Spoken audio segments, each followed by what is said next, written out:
Blood sugar regulation, part 2.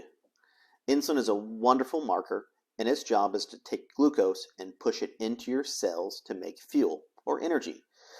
If glucose is wandering around without any direction, it's the equivalent of giving a toddler a cappuccino and a puppy. Sure, it's fantastic to watch for about 5 minutes, and then all hell breaks loose. So if your blood sugar is too high or too low, you have symptoms of sweats, dizziness, fatigue, brain fog. You just feel like junk.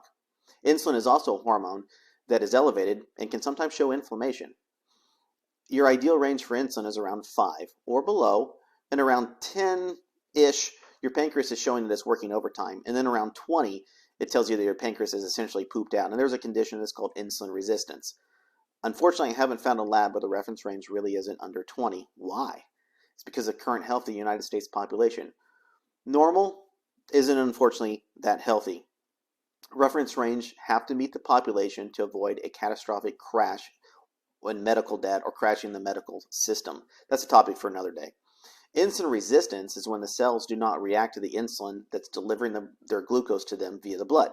The causes for this are numerous. Sometimes there's a problem with the receptor, like the receptor on the cell can't accept it. Something like a key to a lock. You got the wrong key, or the key changed, or you dropped it and broke something. Sometimes it's an issue with the signaling pathway. So to make up for inefficient insulin, the pancreas produces more of it. As long as there's an amount of insulin that's available to the cells and it's sufficient to compensate for its weak response, blood sugar levels will stay in the normal range. But you're buying time. The pancreas usually cannot maintain this state of increased insulin production for that long. So when this happens, there will be a lot of insulin and sugar in the blood, and then they can't get consumed by the cells. So this is considered persistent hyperglycemia. There's high blood sugar levels. And it has very well-known harmful effects such as diabetes and increased risk of cardiovascular disease. With your insulin, you can calculate something called HOMA-IR. This stands for Homeostatic Model Assessment for Insulin Resistance. And again, insulin resistance means your body can no longer efficiently and adequately use insulin. Your pancreas is putting out more, but your blood sugar is no longer staying below 100 when you're fasting. A good HOMA-IR score is less than 1.5. Here's how you calculate it. You take your fasting insulin that you get from the lab and you multiply it by the fasting glucose. So let's say your fasting glucose was 100 and your insulin was 10. So 10 times 100. Then you divide that number by 405. So let's do some average stuff. The average American actually has an insulin of about 12 and a fasting glucose of 115. So if we multiply the two of those and divide by 405, you'll get a number of 3.32. Above 1.9 is an indicator of insulin resistance. Above 2.9 is significant insulin resistance. So the average American is in a significant insulin resistance response. As you can see, that's not a good thing. What are some other insulin resistance symptoms? Well, the answer is until you're too late, you really don't feel insulin resistance. That's the same with hyperglycemia. We go out and eat, let's say, candy, or we go out and have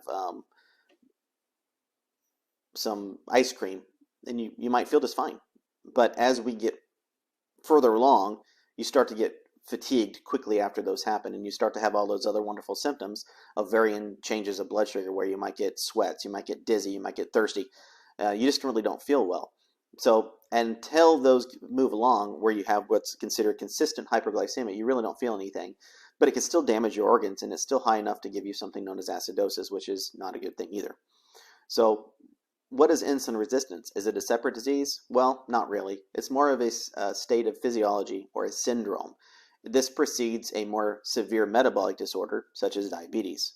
It's significant because it leads to diabetes type 2, cardiovascular factors such as heart attack and stroke, obesity, lack of physical activity due to fatigue, high blood pressure, high cholesterol, high triglycerides, non-alcoholic fatty liver disease, otherwise known as NAFLD, gut dysbiosis, joint destruction, bone spurs, disc degeneration, so who doesn't have that, or degenerative disc disease, blindness, night blindness too, kidney failure, skin tags, rashes, and discoloration. I think that's enough.